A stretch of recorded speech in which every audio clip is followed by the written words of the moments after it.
one of the reasons I'm saying that is because people say that they want to know about you, and then when you start telling them things, you can tell that they're starting to get uncomfortable, or at best they just don't want to hear it, because they probably weren't expecting you to say what you said.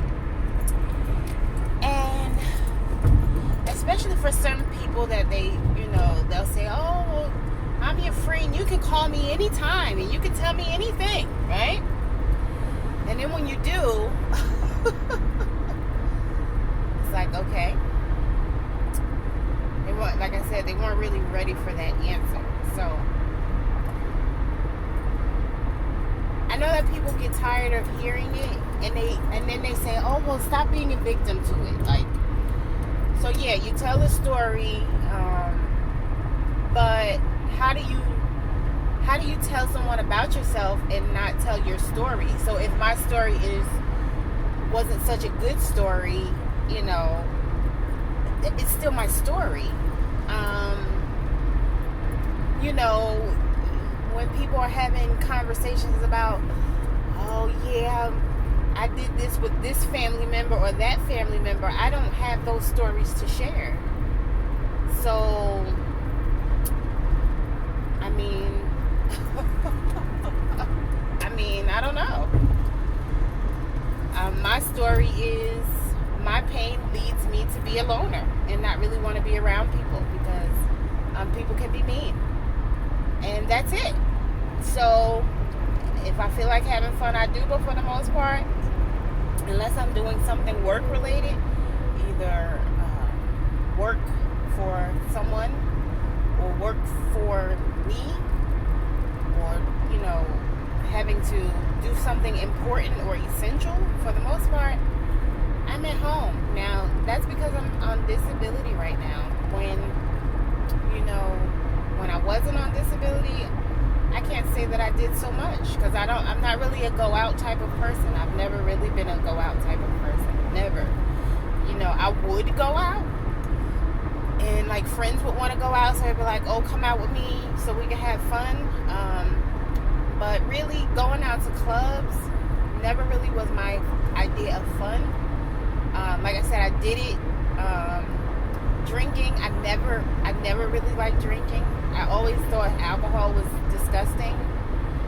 And even when I was younger, I saw how my family would fight each other. And so at a certain point, I said I would never drink alcohol, because I never wanted to be that way.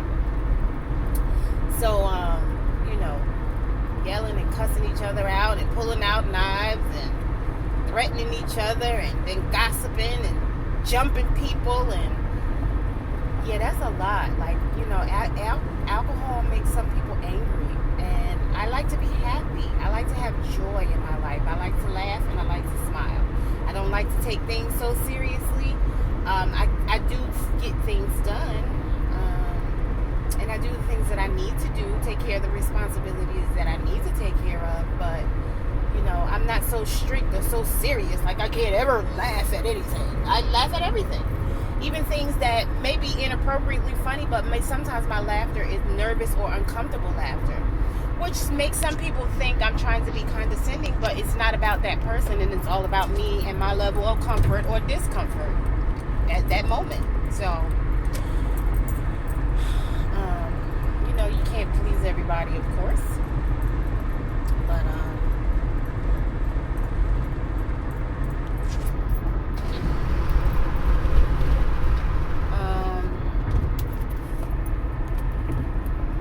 it's a matter of getting to know people and knowing who they are, the way that they are,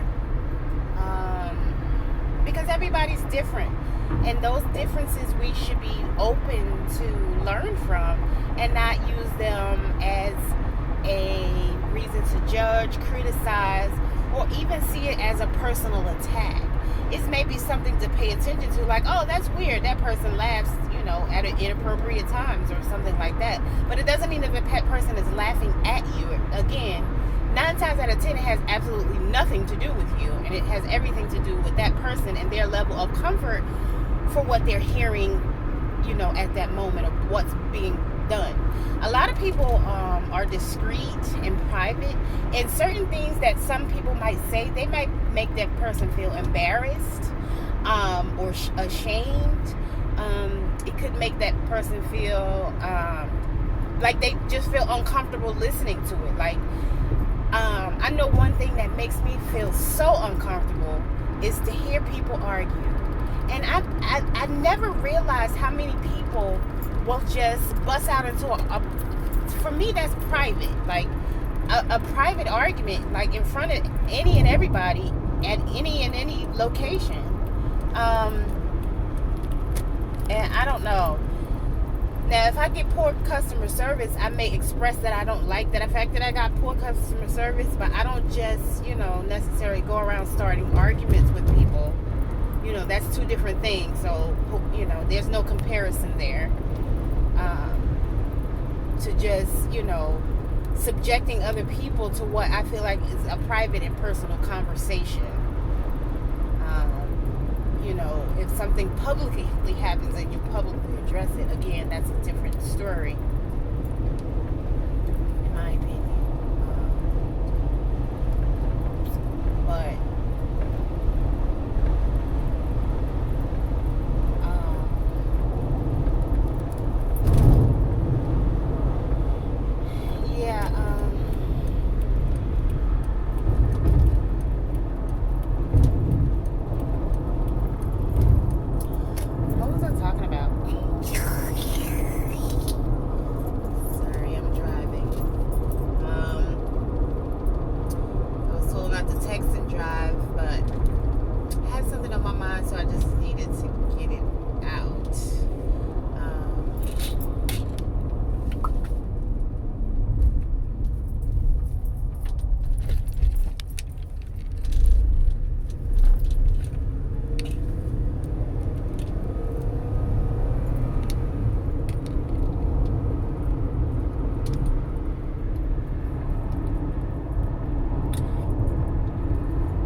different so that we can learn from each other.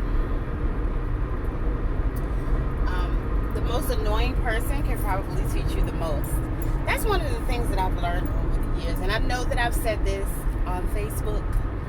I don't know if I've said this in a YouTube video before, because I can't remember, but I know I've said this on Facebook. The most annoying person can teach you the most. Even if you feel like you already know, even if you feel like you're older than that person and you have more wisdom, a younger person can have more wisdom than you. That doesn't mean that they think they know everything. It doesn't mean that they think they know more than you. It doesn't mean that at all. It does not mean that. It just means that they have knowledge that you weren't aware of, and it's okay for them to share that knowledge with you. And it's okay for them to be right.